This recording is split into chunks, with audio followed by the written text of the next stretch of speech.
Trabalhos de Amor Perdidos, de William Shakespeare.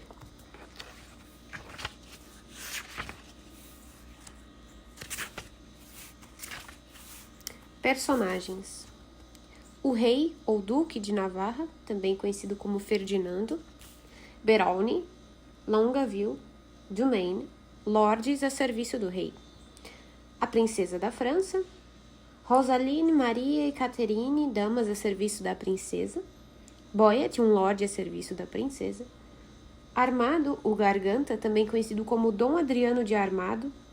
Rapaz, pajem de Armado, também conhecido como Cisco. Jaqueneta, a mulher. Costardo, o bufão, um campônio. Fosco, o guarda. Holofernes, o mestre-escola. Nathaniel, o cura, um couteiro. Monsieur Mercade, um mensageiro da França. Lordes negros, músicos. Primeiro ato, cena 1. Entram Ferdinando, o rei de Navarra, Berolni, Longueville e Dumaine. Rei: deixe-se que a fama, aquela que todos perseguem por toda a vida, viva nos altos relevos de nossos esquifes de bronze. E então, venha conceder-nos sua graça na desgraça da morte, quando, apesar do tempo que a tudo devora com sua ganância, o fôlego que despendemos agora venha comprar a honra que tornará cega sua foice, tornando-nos herdeiros de toda a eternidade. Assim sendo, meus bravos conquistadores, pois é isso mesmo que os senhores são, vocês que lutam contra os próprios sentimentos e contra o vasto exército de tentações do mundo, o nosso último édito será cumprido à risca. Navarra será a maravilha do mundo. Nossa corte será uma pequena universidade, tranquila e constante, contemplativa da arte de viver na arte de aprender. Vocês três, Berolni, Dumaine e Longueville, juraram por 3 anos viver comigo, meus colegas acadêmicos, respeitando os estatutos que se encontram aqui protocolados neste papel. Ergue um rolo de papel. Os seus juramentos vocês já fizeram, então agora assinem o documento para que a própria mão possa dar uma rasteira na hora daquele que violará a mínima cláusula aqui inclusa. Se estão preparados para cumprir o prometido, firmem e mantenham esses seus juramentos solenes. Longueville: eu estou decidido. Não é mais que um jejum de 3 anos. A cabeça vai se banquetear, embora o corpo passe fome. As grandes panças têm cérebros magros, e os mais ricos petiscos forram as costelas, mas levam à falência as faculdades mentais. Assina. Dumaine: meu amado rei, Dumaine encontra-se devidamente mortificado. Os tipos mais brutos dos prazeres deste mundo, ele os deixa para os mais vis escravos deste mundo abrutalhado. Definho e morro para o amor, para a riqueza, para a pompa, e com os 3 vivo na filosofia. Assinam. Berolni: só me resta repetir as declarações solenes desses 2. No tocante a este assunto, meu caro soberano, já prestei juramento, ou seja, ficarei morando e estudando aqui por 3 anos, mas há outras cláusulas de estrita observância, como não ver mulher alguma durante esse tempo, coisa que espero eu não esteja escrita aí, e tirar um dia da semana para não tocar em comida e nos outros dias da semana fazer uma só refeição, coisa que espero eu não esteja escrita aí, e também dormir só 3 horas por noite e não ser visto cabeceando pelo resto do dia, coisa que, espero eu, não esteja escrita aí. Isso porque estou acostumado a dormir bem, que é para não ter maus pensamentos noite adentro. E estou acostumado também a transformar metade do meu dia em noite escura. Ora, essas são obrigações desinteressantes, enfadonhas, difíceis demais de serem cumpridas. Não ver mulher, estudar, jejuar, ficar acordado. Rei: o seu juramento foi feito para você se divertir longe dessas coisas. Berolni: permita-me dizer não, meu soberano, por favor. Prometi apenas estudar com vossa graça e permanecer aqui em vossa corte pelo espaço de 3 anos. Longaville. Você prometeu isso, Verone, e todo o resto. Verone. Jurei e não jurei, sir, porque jurei para zombar do ridículo desse juramento. Qual a finalidade de estudar? Digam-me. Rei. Ora, para saber tudo que não sabemos. Verone. Coisas ocultas e inacessíveis ao senso comum, o senhor quer dizer. Rei. Sim, essa é a recompensa divina para o estudo. Verone. Mas então vamos lá. E eu juro que estudarei assim para saber o que me é vetado saber. Como, por exemplo, vou estudar onde posso jantar quando, para conseguir jejuar, estou expressamente proibido de jantar. Ou então vou estudar onde posso encontrar uma bela amante quando amantes forem algo oculto ao senso comum. Ou, melhor ainda, depois de ter feito um juramento impossível de cumprir, vou estudar como posso retirar o que disse e manter a minha palavra. Se é esse o ganho do estudo, então o estudo sabe aquilo que ainda não sabe. Sobre isso eu juro e jamais direi que não. Rei. Esses são exatamente os obstáculos que estorvam o nosso estudo e impelem os nossos intelectos para os prazeres vãos.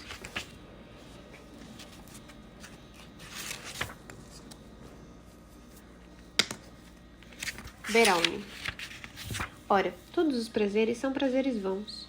E o mais vão dos prazeres é aquele que, obtido com sofrimento, o sofrimento recebe de herança. Como, por exemplo, concentrar-se dolorosamente na leitura de um livro na tentativa de encontrar a luz da verdade, enquanto a verdade, nesse meio tempo, traiçoeiramente cega a visão de quem lê. A luz dos olhos, ao buscar a luz, engana com luz a luz verdadeira. Portanto, antes que você possa encontrar o ponto onde repousa a luz na escuridão, tudo escurece diante de seus olhos, pois você já perdeu a visão. Deixe-me estudar como agradar aos olhos, fixando o olhar sobre um olhar mais lindo, um que por deslumbrar concentra a atenção do primeiro olhar e a ele empresta luz, a mesma com que ele foi cegado. O estudo é como o sol glorioso do céu, que não se deixa examinar por olhos impertinentes. Os que suam arduamente, debruçados sobre os livros, nunca ganharam nada com isso, a não ser uma autoridade vil em cima dos livros dos outros. Esses mundanos padrinhos das luzes celestes que dão nome a cada estrela fixa não lucram nada com suas noites cintilantes, não mais que aqueles que vão levando a vida e nem sabem o que são estrelas. Saber muito é saber nada além da fama. O tudo quanto é padrinho, e tudo quanto é padrinho sabe dar nome ao afilhado. Rei. Como ele é versado em livros para argumentar assim contra a leitura. Dumaine. Procedeu muito bem para dar fim a todo e qualquer bom procedimento. Longaville. Ele limpa o trigal e deixa crescer o joio. Verone. A primavera está perto, quando os gansos, ainda nem bem adultos, já estão procriando. Dumaine. O que isso tem a ver? Verone. Cada macaco no seu galho. Dumaine. Não faz sentido. Verone. Mas mistura alhos com bugalhos. Aí o rei diz. Verone é como uma geada ruim, cortante que vem de olhos esbugalhados queimar os primeiros rebentos da primavera. Verone. Digamos que sim. Mas e por que deveria o verão orgulhoso vangloriar-se antes de os padrinhos terem motivos para cantar? Por que deveria eu alegrar-me com rebentos prematuros? No inverno, em época de Natal, não quero rosas, assim como não quero uma neve novidadeira exibindo-se em maio. Prefiro que cada coisa cresça a seu tempo. Então, o senhor me faça o favor, estudar agora é fora de hora. É como fazer questão de pular o muro para abrir o portão. Rei. Muito bem, Verone. Fique de fora. Vá-se embora. Adieu. Verone. Não, meu bom rei. Eu fiz juramento de permanecer convosco. E embora eu tenha, por barbarismo, falado mais do que se possa dizer por ingenuidade, ainda assim, apresento-me confiante, pronto para honrar minha palavra e aguentar a penitência de cada dia desses 3 anos. Passe o papel. Deixe-me ler o documento e subscreva até o mais estrito édito. Rei, você capitulou e fez bem, salvando-se a tempo da vergonha. Verone, que está lendo, abre aspas. Outro sim, fica aqui estipulado que mulheres devem ficar a uma distância mínima de 1 milha de minha corte, fecha aspas. Isso já saiu em proclamação? Longaville. Faz 4 dias, Perrone. Vejamos qual a penalidade. Continua lendo, abre aspas. Sob pena de perderem a língua, fecha aspas. Quem teve a ideia de uma penalidade dessas? Longaville. Nossa, eu mesmo. Perrone. Meu bom lorde. Por quê? Longaville. Para assustá-las com essa pavorosa punição, para que fiquem bem longe daqui. Perrone. Uma lei perigosa contra as boas maneiras. Então ele continua lendo. Abre aspas. Outro sim, no caso de um homem ser visto conversando com uma mulher dentro do período de 3 anos, ele deverá ser submetido à humilhação pública que a corte houver por bem aplicar-lhe. Fecha aspas. Esta cláusula, meu soberano, o senhor mesmo deve quebrá-la, pois muito bem sabe que nos chega em embaixada a filha do rei de França para com o senhor confabular. Uma donzela graciosa e da mais completa majestade para com o senhor negociar a devolução da província de Aquitânia ao seu acamado pai, doente e decrépito. Assim é que esta cláusula foi escrita em vão, ou em vão nos chega a admirável princesa até nós. Rei, o que me dizem os senhores, meus lordes? Ora, mas nos esquecemos disso por completo. Perrone, estudar o tempo todo é nisso que dá, a vaca vai para o brejo. Enquanto estuda para ter o que deseja, esquece de fazer o que deve. E, quando finalmente tem o que mais almeja, é como conquistar cidades com incêndios. O que se ganha é o que se perde. Rei, é forçoso que renunciemos a esta cláusula. A princesa deve hospedar-se conosco, e esta é uma necessidade imperiosa. Perrone, esta é uma necessidade que nos obrigará a quebrar nosso juramento 3.000 vezes no espaço de 3 anos, pois cada um nasce com suas emoções e não se pode dominá-las por força, mas só por uma especial graça divina. Se eu desonrar minha palavra de honra, estas palavras falarão por mim. Quebrei meu juramento por uma necessidade imperiosa. Subscrevo todas as cláusulas em conjunto e quem as infringir no mínimo detalhe fica condenado à humilhação eterna. As tentações estão aí, tanto para os outros quanto para mim, mas eu acredito, apesar de parecer tão relutante, que só o último a assinar seria o último a manter a palavra empenhada. Então ele assina. Mas então, não há diversão garantida? Rei, claro que há. Nossa corte, como você sabe, está sempre recebendo um refinado viajante de Espanha, um homem que acompanha as novidades do bom gosto no mundo inteiro, que tem um manancial de frases feitas no cérebro para quem a música de uma própria voz o envaidece e cativa como se fosse encantadora melodia. Um homem cheio de salamaleques, a quem o certo e o errado escolheram para ser o árbitro de suas desavenças. Esta criatura é rebento de uma criação fantástica, quem chama de Dom Armado, nos interlúdios de nossos estudos, irá relatar-nos em nobres palavras o valor de inúmeros cavaleiros que morreram por sua morena Espanha nas guerras deste nosso mundo. Como os senhores se divertem, meus lordes, isso eu não sei, mas eu confesso que me apraz e muito ouvi-lo mentindo, e usarei o dito cujo para o meu entretenimento. Perrone, Dom Armado é a pessoa das mais ilustres, homem de palavras novinhas em folha, o próprio defensor da elegância. Longaville, ele e Costardo, Campônio, podem ser nossa distração, e estudar 3 anos será pouco. Entram Fosco, o guarda, com uma carta, e Costardo. Fosco, qual dos senhores é a própria pessoa do duque? Perrone, aqui, companheiro, o que queres? Fosco, eu mesmo representei a mim mesmo, porque sou guarda civil da vossa graça. Mas quero ver a própria pessoa do duque em carne e unha. Perrone, esse é o duque. Fosco, dirigindo-se ao rei, senhor manda vossas recomendações. Tem umas canalices acontecendo? Essa carta vai nos dizer melhor. Alcança a carta ao rei. Costardo, Sir, o teúdo e conteúdo da missiva vos concerne a mim. Rei, uma carta do magnificente Armado? Perrone, por baixo que seja o conteúdo, Deus é grande, teremos altas frases. Longa-Vil, grandes expectativas para um firmamento tão vaziozinho. Que Deus nos conceda paciência. Perowne, ouvir ou abster-se de ouvir? Longa-Vil, ouvir de mansinho e rir moderadamente, sir, ou abster-se de tudo. Perowne, bem, sir, vamos montar na alegria com arreios de muito estilo.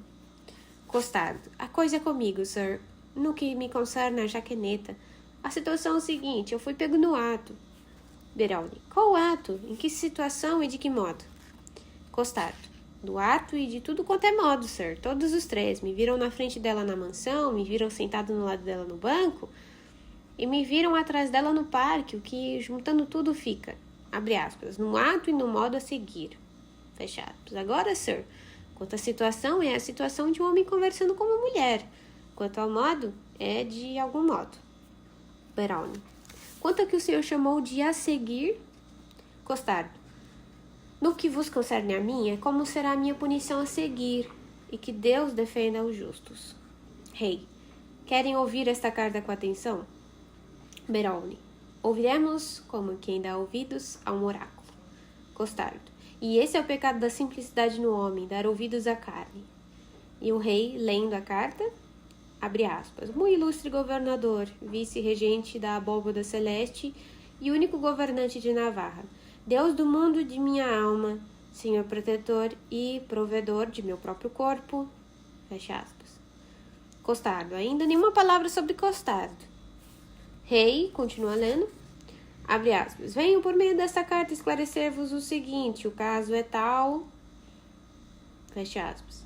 Costardo, até pode ser que o caso seja tal, mas se ele diz que é tal, acontece que ele mesmo, no que nos concerne a ele falar a verdade, ele não é o tal. Rei, silêncio. Costardo, seja comigo ou com qualquer homem que se atreve a não lutar. Rei, nem mais uma palavra. Costardo, sobre os segredos de terceiros, eu vos peço a gentileza. Rei continua lendo. Abre aspas. O caso é tal que, assediado por uma melancolia de tons sombrios, confiei meu negro e opressivo humor ao remédio mais salutar de vossos saudáveis ares. E como sou um cavalheiro, concentrei-me em uma boa caminhada. Quando, por volta das 6 horas, há horas essas em que as feras mais estão pastando, os passarinhos melhor estão bicando, e os homens sentam-se para aquela refeição que chamamos de janta. Explica-se assim o quando a que tempo. Agora, quanto ao onde quer dizer, onde eu caminhava, na vossa assim denominada reserva de caça e pesca. Depois, quanto ao exato ponto onde, isto é, ponto em que me defrontei com a cena aviltante e obscena, que veio arrancar de minha pena de ganso, branca como a neve, esta tinta de cor de ébano que o senhor aqui pode muito bem ver, enxergar, divisar e examinar. Mas vamos àquele exato ponto. Localiza-se a nordeste, quarta a nordeste do canto oeste de vosso jardim, de intrincados desenhos geométricos e simétricos. Ali eu vi aquele campônio de baixos instintos, aquele verme vil de vossa hilaridade. Fecha aspas. Costardo. Eu? Rei. Abre aspas. Aquela alma iletrada e ignorante. Fecha aspas. Costardo. Eu? Rei. Abre aspas. Aquele vassalo nécio. Fecha aspas. Costardo. Ainda eu? Rei. Abre aspas. Que, se eu não me engano, atende pelo nome de Costardo. Fecha aspas. Costardo. Ah, eu mesmo. Rei. Continua lendo. Então, abre aspas. Associado e consorciado, contrariando o vosso édito proclamado, instituído, contrariando o vosso decreto em prol da continência com... com quem? Com quem, porém, me é pesaroso dizer que foi com... Fecha aspas. Costardo. Com uma mulher. Rei, abre aspas. Com alguém da prole de vossa antepassada Eva, com uma fêmea, ou, em outras palavras, para vossa melhor compreensão, uma mulher. Eu o mandei até vós, incitado eu por meu sempre estimado senso de dever, para que receba ele a recompensa de sua punição, por meio de vosso benquisto oficial de justiça do rei, Antônio Fosco, homem de ótima reputação, boa postura, ilibado comportamento, enfim, um homem de honra. Fecha aspas. Fosco. Eu, se me faz o favor, Antônio Fosco sou eu. Rei. Abre aspas. Quanto a Jaqueneta, assim se chama a entidade de sexo frágil a quem eu detive junto com o acima citado Campônio, eu a mantenho sob minha guarda, como recipiente da fúria de vossa lei. Ao menor indício de uma muito bem-vinda ordem vossa, encarrego-me de levá-la a julgamento. Outro sim, assino-me vosso com os mais altos protestos de meu devotado senso de dever e de minha ressentida indignação. Dom Adriano de Armado. Fecha aspas. Beralni. Isso não é exatamente o que eu estava esperando, mas é o melhor que eu já ouvi. Rei. Sim, o melhor do pior, dirigindo-se a Costardo. Então, seu Costardo, que tem a nos dizer sobre isso tudo? Costardo. Meu rei, eu sou culpado da mulher. Rei. E você ouviu a proclamação? Costardo. Eu sou muito culpado em ter ouvido, sim, mas pouco culpado em ter prestado atenção. Rei, foi proclamado 1 ano de reclusão para quem fosse pego com mulher. Costardo. Eu não fui pego com mulher nenhuma, sir. Fui pego com uma moça. Rei, bem, a proclamação foi para moças. Costardo. Mas ela também não era uma moça qualquer, sir. Era uma virgem. Beralni. Essa variação entrou no édito. Ele cobre virgens também. Costardo. Se é assim, eu nego a virgindade dela. Fui pego com uma donzela. Rei. Esse donzela não vai lhe servir de nada, seu Costardo. Costardo. Essa donzela vai me servir muito bem, sir. Rei. Seu Costardo, a sua sentença é tal qual eu a pronuncio agora. Você vai passar uma semana a pão e água. Costardo. Prefiro rezar 1 mês inteiro ao lado de carnes fartas. Rei. E Dom Armado será o seu carcereiro. Meu caro Lord Beralni, veja com que ele seja entregue a Dom Armado. Agora vão, lordes, e ponham em prática tudo o que prometeram uns aos outros em juramento solene. Saem o rei, Longueville e Dumaine. Beralni. Aposto meu chapéu de nobre contra o chapéu de qualquer lavrador que esses juramentos e essas leis vão terminar virando uma piada inócua. Vamos lá, seu Costardo. Costardo. Estou padecendo com a verdade, sir. Na verdade, fui pego com a Jaqueneta e a Jaqueneta é uma mulher de verdade. E daí que agora eu tenho que comer do prato amargo da prosperidade. Um dia a aflição pode ser que venha me sorrir de novo. Mas até lá, tome assento, tristeza.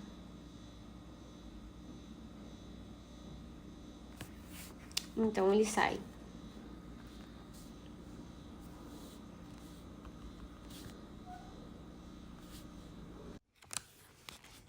Cena 2. Entram Armado e Cisco, seu pajem. Armado. Rapaz, que sinal é este, quando um homem de grande espírito torna-se melancólico? Rapaz. Um grande sinal, sir, de que ele vai parecer tristonho. Armado. Ora, tristeza e melancolia são a mesma coisa, minha criança. Rapaz. Não, não. Ah, milord. Não, não. Não são. Sir. Armado. Como é que tu pode separar tristeza de melancolia, meu tenro jovem? Rapaz.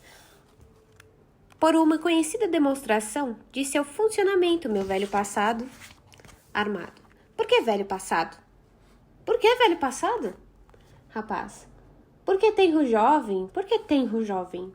Armado. Eu usei tenro jovem como um epiteto congruente em referência à tua juventude, tua pouca idade, que podemos denominar de tenra. Rapaz.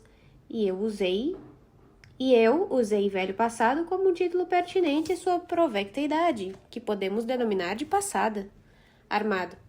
Bonitinho ele, esperto. Rapaz.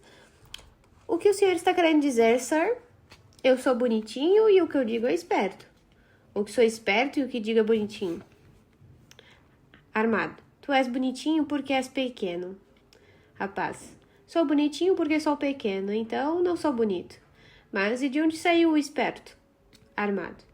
O esperto saiu daí mesmo, porque tu és rápido. Rapaz. O senhor fala isso como um elogio, amo?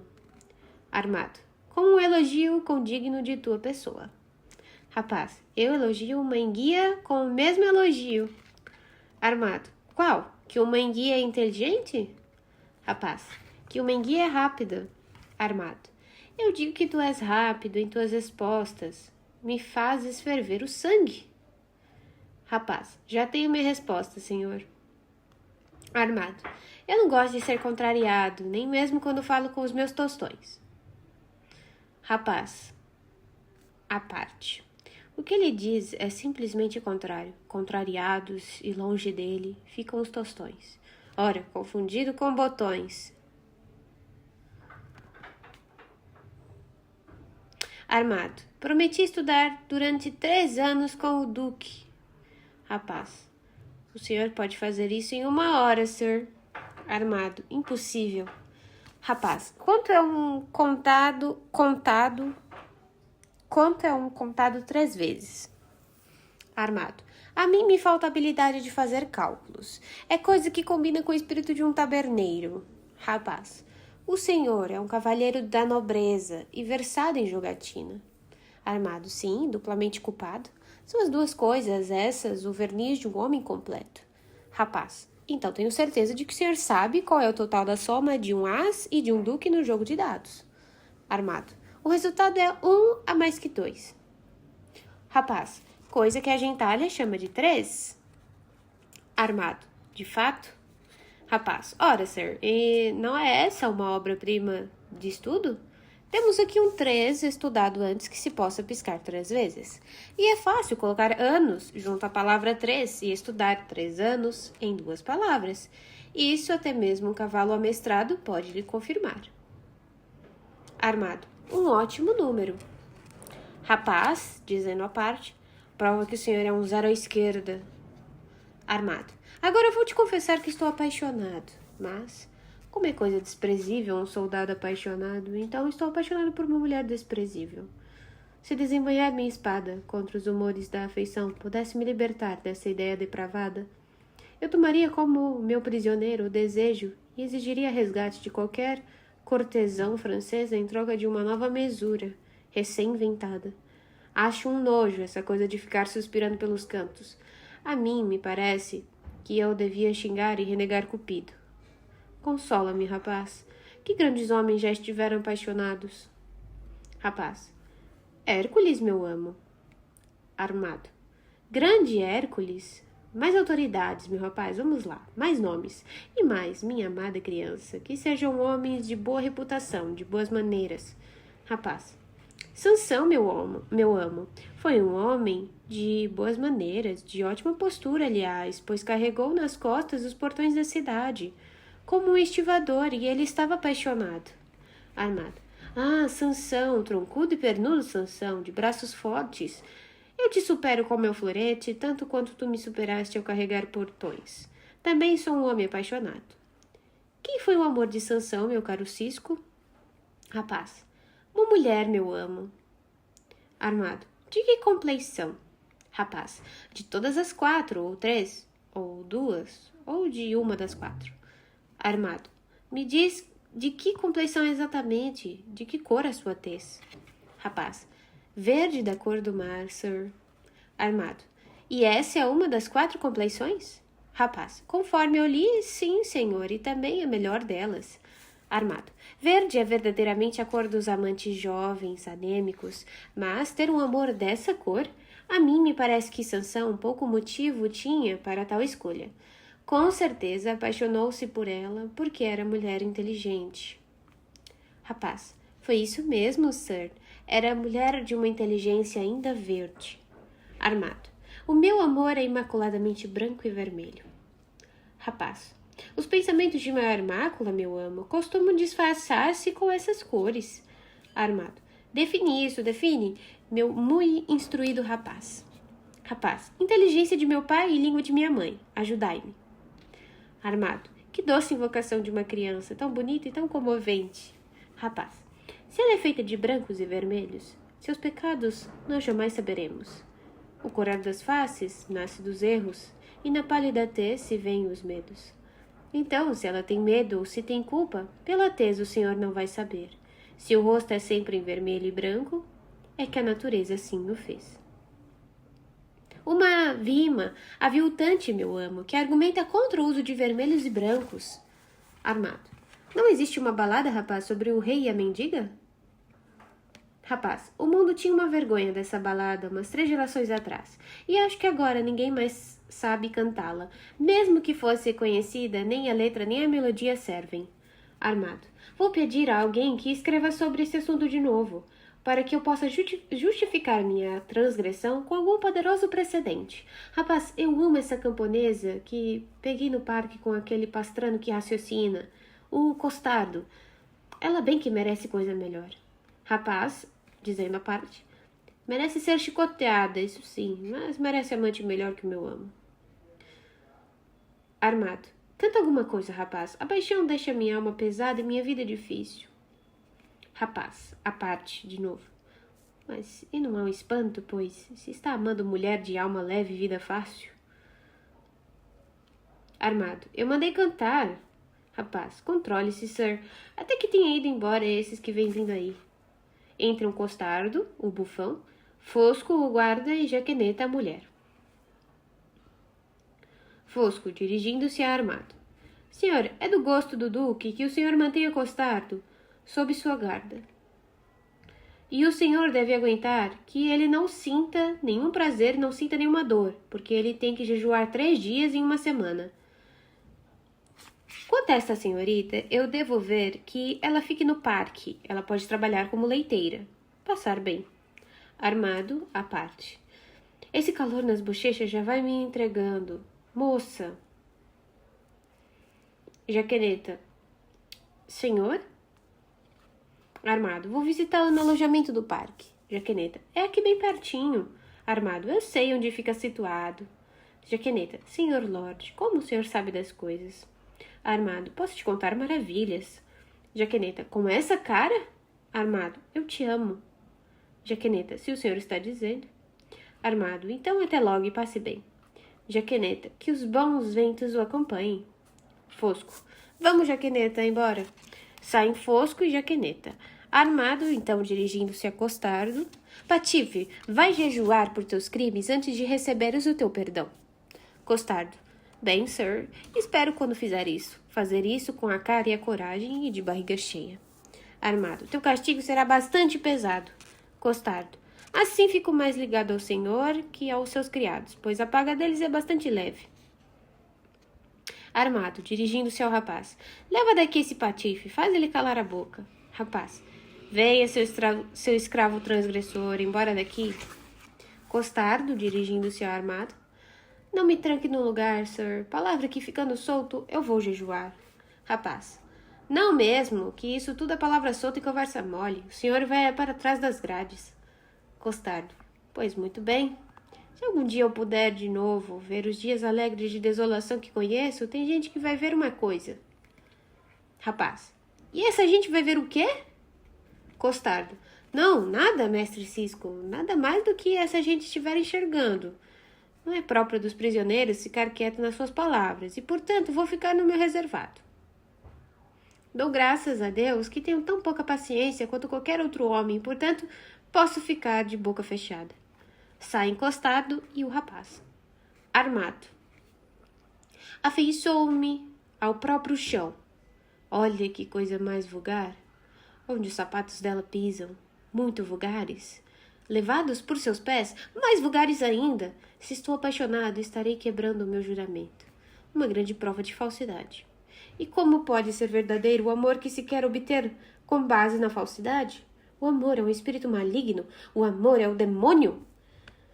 Só existe um único anjo diabólico. O amor. E veja-se que Sansão ficou por ele tentado. E Sansão tinha uma força formidável, e veja-se que Salomão ficou por ele seduzido, e Salomão era homem para lá de inteligente. A flecha de Cupido é demais para a clava de Hércules, e, portanto, leva grande vantagem sobre o florete de um espanhol. Não tenho razão alguma para duelar com Cupido. Ele não respeita estocadas e as regras do duelo. Ele nem mesmo as leva em consideração. O que o desgraça é ser chamado de menino, mas sua glória está em subjugar os homens. Adeus, coragem. Pode enferrujar meu florete, quieto, tambor, que o meu dono está amando. Que o seu dono está amando. Sim, ele está amando. Ajudai-me, algum deus dos versos extemporâneos. Acho que vou criar um poema de amor. Concebe, cérebro, escreve, pena. Estou a ponto de produzir soneto em cima de soneto. Então ele sai.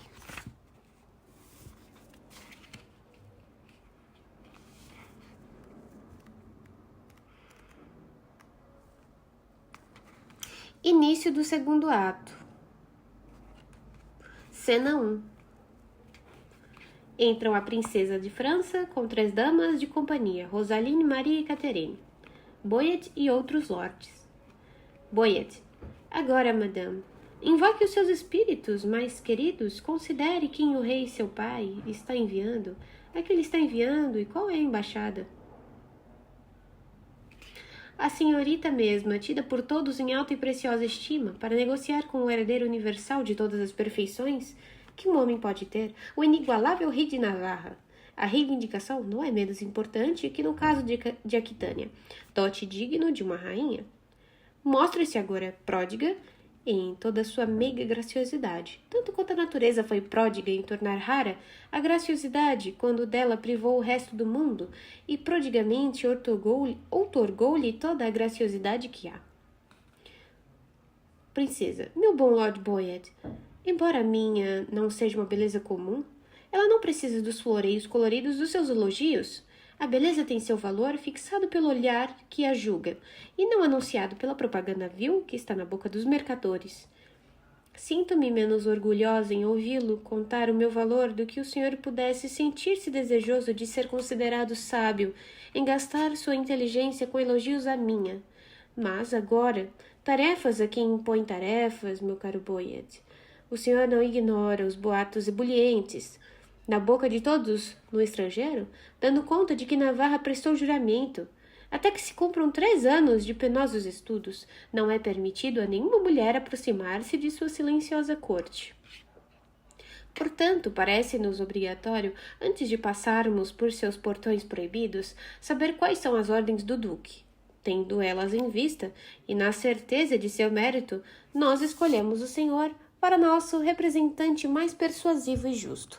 Diga a ele que a filha do rei de França, em uma grave missão que requer despacho urgente, está requisitando audiência privada com sua graça.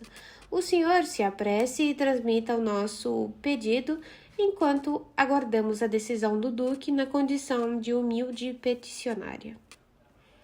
Boyet, orgulhoso de ser assim designado, vou incumbir-me de minha tarefa com a maior boa vontade. Princesa, todo orgulho é orgulho com a maior boa vontade, e o seu também. Sai Boyet. Quem são os juradores, meus estimados lordes, que prestaram juramento juntamente com esse virtuoso duque? Um lorde diz. Lord Longueville é um deles. Princesa, e o senhor conhece o homem? Maria. Eu o conheço, madame, na festa do casamento de Lord Périgord, com a belíssima herdeira de Jacques Falconbridge, celebrado na Normandia. Ouvi esse tal de Longueville. Um homem de qualidades nobres, dizem que ele é, grande conhecedor das artes e conhecido por glórias em batalhas. Mal se propõe a fazer algo e já é bom naquilo, seja o que for. A única mancha no brilho de suas imaculadas virtudes, se é que o brilho de virtudes embaça com alguma mancha, é uma inteligência aguçada que se combina com uma vontade cega, tornando-se afiada, cortante e desejosa de estar sempre com vontade de não poupar ninguém que se acerque de sua esperteza. Princesa, provavelmente um homem que se diverte em zombar dos outros, é isso? Maria, é o que dizem. De longe, a maioria dos que conhecem de perto, a maioria de seus humores. Princesa, inteligências assim têm vida curta. Fenecem com a maturidade. Quem são os outros? Catherine. O jovem do Maine, um rapaz dotado de belas qualidades, e por suas virtudes amado por todos que amam a virtude. Esse tem grande poder para fazer o mal, pois mal conhece a maldade. Ele tem inteligência suficiente para passar por bonito se fosse feio, e tem uma figura bonita o suficiente para atrair simpatia se fosse antipático. Eu o conheci na casa do Duque de Alençon, e foi muito pouco que eu conheci dele, visto que tem tanto dele para se conhecer. Foi o que concluir, dado o seu grande valor. Rosaline. Outro desses estudantes estava com ele naquela época, se eu não me engano. Um que se chama Brownie, um homem alegrão, piadista, mas que não chegava a ponto de se deixar ser ele mesmo, motivo de piada. E com quem, por sinal, nunca consegui conversar por 1 hora inteira. Nele, os olhos criam a deixa para o espírito brilhar, pois o olho vê o objeto e o humor transforma-o em assunto de brincadeira, que, em sua bela língua clarim de sua inteligência, traduz em palavras tão hábeis e tão elegantes que os ouvidos de mais idade deixam de lado a sisudez para ouvir suas histórias. E os ouvidos mais novinhos deixam-se arrebatar por completo, pois é muito docemente que flui o discurso desse homem. Princesa, que Deus abençoe as minhas damas de companhia. Estão todas apaixonadas, que enfeitam uma a uma com adornos assim ornamentados de elogios cada um desses homens. Um lorde. Aí vem Boyet. Entra Boyet. Princesa, e agora? Tenho permissão para entrar, meu lorde? Boyet. Navarra ficou sabendo de sua formosa chegada, e tanto ele quanto seus companheiros de juramento estavam preparados para recebê-la, princesa, antes de eu me fazer anunciar. Enfim, este tanto eu fiquei sabendo. Ele pretende acomodá-la do lado de fora do palácio, como alguém que lhe viesse sitiar a corte, em vez de tentar desobrigar-se de seu juramento e hospedá-la naquela casa dele, de criadagem escassa. Entram o rei de Navarra, Longueville, Dumaine e Brownie. Aí vem Navarra. Rei. Minha linda princesa, bem-vinda à corte de Navarra. Princesa. Com meu lindo, posso retribuir-lhe o minha linda. Mas ainda não me sinto bem-vinda. A abóbada desta corte é elevada demais para ser sua. E essas boas-vindas em um terreno aberto ao ar livre são muito rasteiras para serem minhas. Rei. A senhorita é bem-vinda em minha corte, nela será recebida, madame.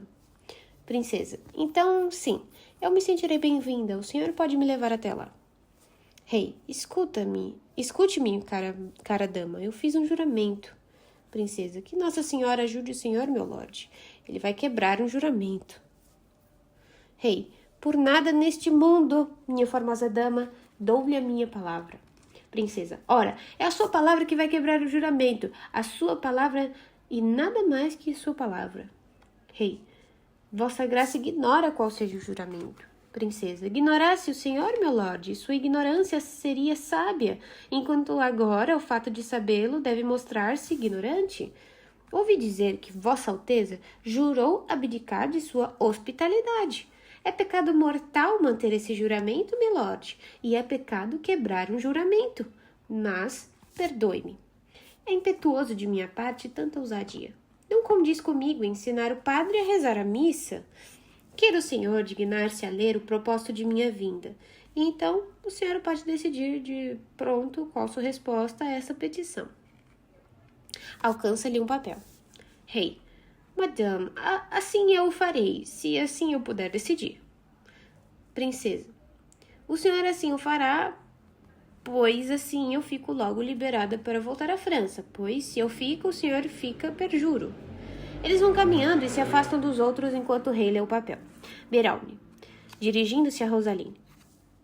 Por acaso não dancei com a senhorita uma vez em Brabant? Rosaline, dirigindo-se a Brownie.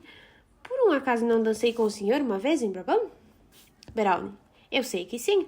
Rosaline, então não precisava ter perguntado. Brownie, a senhorita não devia ser tão pavio curto. Rosaline, isso é porque o senhor me inflama com esse tipo de pergunta. Brownie, a senhorita é muito esquentada em seu juízo e suas respostas de tão rápidas vão cansar. Rosaline, mas não antes de delas acabarem com o fôlego de quem sopra as perguntas. Brownie, que horas são? Rosaline, hora dos bobalhões perguntarem as horas. Brownie, bem, desejo boa sorte para sua máscara. Rosaline, boa sorte para o rosto que ela cobre. Brownie, que lhe traga muitos amores. Rosaline, amém, posto que nenhum deles seja o senhor. Brownie, certamente não, posto que meu desejo é ir embora. Rei, adiantando-se com a princesa. Madame, o senhor, seu pai, por meio desta, vem declarar o pagamento de 100.000 coroas, sendo essa soma tão somente metade do total desembolsado por meu pai nas guerras de seu pai. Mas digamos que meu pai, ou que nós, tenhamos recebido essa soma, coisa que não aconteceu. Ainda assim, ficam por pagar as outras 100.000 coroas, e como garantia, um pedaço de Aquitânia é nosso, muito embora o valor dessas terras seja inferior ao valor devido. Se, por outro lado, o rei seu pai deseja restituir-nos aquela metade da dívida que não foi paga, nós abriremos mão de nossos direitos sobre Aquitânia e declaramos vigente nossa bela amizade com sua majestade e o senhor seu pai. Mas isso, ao que parece, não está no escopo das intenções dele, pois aqui ele pretende haver devolvido 100.000 coroas e não pretende, contra o pagamento de 100.000 coroas, preservar o seu título em Aquitânia, coisa que nós, de bom grado, entregaríamos, pois preferimos reaver o dinheiro que nosso pai emprestou a ter Aquitânia, carente como ela está de seu rei. Minha cara princesa, não estivesse o pedido de seu pai tão distante do razoavelmente admissível, a sua bela pessoa poderia em meu coração ser admitida de modo nada razoável voltar à França bem satisfeita. Princesa, o senhor calunia o rei meu pai e insulta a reputação de seu próprio nome quando grosseiramente deixa de acusar recebimento daquilo que lhe foi pago de boa fé. Rei, afirmo-lhe solenemente que nunca ouvi falar desse pagamento. Se a senhorita puder prová-lo, eu devolvo esse dinheiro, ou então entrego a Aquitânia. Princesa, tomamos a sua palavra como garantia. Poet, o senhor pode mostrar à Navarra as declarações de quitação desse valor com as assinaturas de destacados oficiais do rei Charles, pai do nosso duque aqui. Rei, sim, por favor. Satisfaça minha curiosidade, convença-me. Boyet, desculpai-me, vossa graça, mas o pacote que traz juntos esses outros documentos especiais não chegou. Amanhã o senhor terá acesso a eles. Rei, será o bastante. E nesse próximo encontro saberei ceder a todo e qualquer argumento razoável. Neste meio tempo, recebo as boas-vindas que estão ao meu alcance. Oferecer-lhe com máxima honra, sem faltar com minha honra empenhada, e que lhe façam jus. A senhorita não pode, minha linda princesa, adentrar os meus portões, mas aqui do lado de fora será tão bem atendida que pensará que está acomodada em meu coração, muito embora lhe seja negado pouso em minha casa. Que possam seus bons pensamentos perdoar-me, e agora eu me despeço. Amanhã viremos visitá-la novamente. Princesa, que a vida de vossa graça seja sempre muito boa e saudável. Rei, faço de seus votos para mim e os meus para si, em todos os momentos e em todos os lugares. Sai o rei com Dumaine, Longueville e serviçais. Beralne, dirigindo-se a Rosaline. Lady, vou recomendar ao meu coração lembrar sempre da senhorita. Rosaline, eu lhe peço, por favor, mande a ele minhas recomendações. Eu gostaria de conhecê-lo. Beralne, eu gostaria que pudesse ouvi-lo gemer. Rosaline, por quê? Ele está dodói? Beralne, sofre do coração. Rosaline, ora, aplique uma sangria.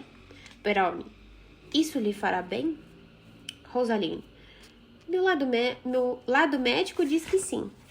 Beralne, e você o fará sangrar com seus olhos? Rosaline, não uso óleo. Vou direto ao ponto com a ponta do meu punhal. Beralne, que Deus a proteja nesta vida. Rosaline, e que Deus o proteja de uma vida longa. Beralne, não posso ficar para lhe agradecer os votos. Então sai. Então entra Dumaine. Dumaine, dirigindo-se a Boyet. Sir, eu lhe peço uma palavrinha. Quem é aquela dama? Boyet, a herdeira de Alençon. Catherine. Dumaine, esplêndida dama, muito fina. Passar bem, monsieur. Sai. Entra Longueville. Longueville, dirigindo-se a Boyet. Me faz favor, uma palavrinha. Quem é aquela de branco? Boyet, uma mulher às vezes, se o senhor a visse na luz. Longueville, talvez seja luz na luz e o branco não passe de ilusão. Posso ter o nome dela? Boyet, ela só tem um e é dela. É uma vergonha que o senhor queira ter o nome dela. Longueville, por favor, sir. É filha de quem? Boyet, da mãe dela, foi o que me disseram. Longueville, que Deus se encarregue dos fios da sua barba. Boyet, mas, meu senhor, não se ofenda. Ela é herdeira dos Faconbridge. Longaville, pois bem, minha cólera já se foi. Ela é uma docíssima dama. Boyet, não duvido, senhor, pode ser que sim. Longaville sai. Entra o Beralne. Beralne dirigindo-se a Boyet. Qual é o nome daquela de boina? Boyet, Rosaline, senhor. Beralne, casada? Boyet, casada com as próprias vontades, sir. Ou melhor, com a vontade própria. Beralne, seja bem-vindo, senhor. Adeus. Boyet, adeus para mim, senhor, e seja bem-vindo para partir. Beralne sai. Maria, esse último é Beralne, o Lorde alegre e excêntrico. Dele não sai palavra que não seja piada. Boyet, e as piadas dele não são mais do que palavras. Princesa, o senhor fez muito bem em tomá-lo pela palavra. Boyet, eu estava tão concentrado em tomá-lo quanto ele em abordar-me pela palavra. Catherine, 2 bodes se enfrentando, então. Boyet, e por que não são 2 botes? 2 navios de guerra? Não, não somos 2 bodes, minha ovelhinha, a não ser que possamos pastar nos seus lábios. Catherine, vocês bodes e eu pastora. Agora podemos encerrar a piada por aqui? Boyet, desde que você me dê pastagem. Tenta beijá-la. A Catherine, nem pensar, seu animal de estipe. Meus lábios não são capim e sua propriedade privada. E são propriedade privada. Boyet, e pertence a quem? Catherine, a mim e ao meu destino? Princesa, põe-se 2 inteligências juntas e elas se põem a discutir. Ora, vamos vocês, bem-nascidos que são, cheguem a um acordo. Essa guerra civil de espertezas estaria melhor empregada contra Navarra e seus pupilos, pois aqui do lado de fora não nos serve para nada. Boyet, se a minha capacidade de observação, que muito raramente se engana, não me decepcionou, quanto à retórica muda do coração, aquela que só os olhos revelam, Navarra deixou-se infectar.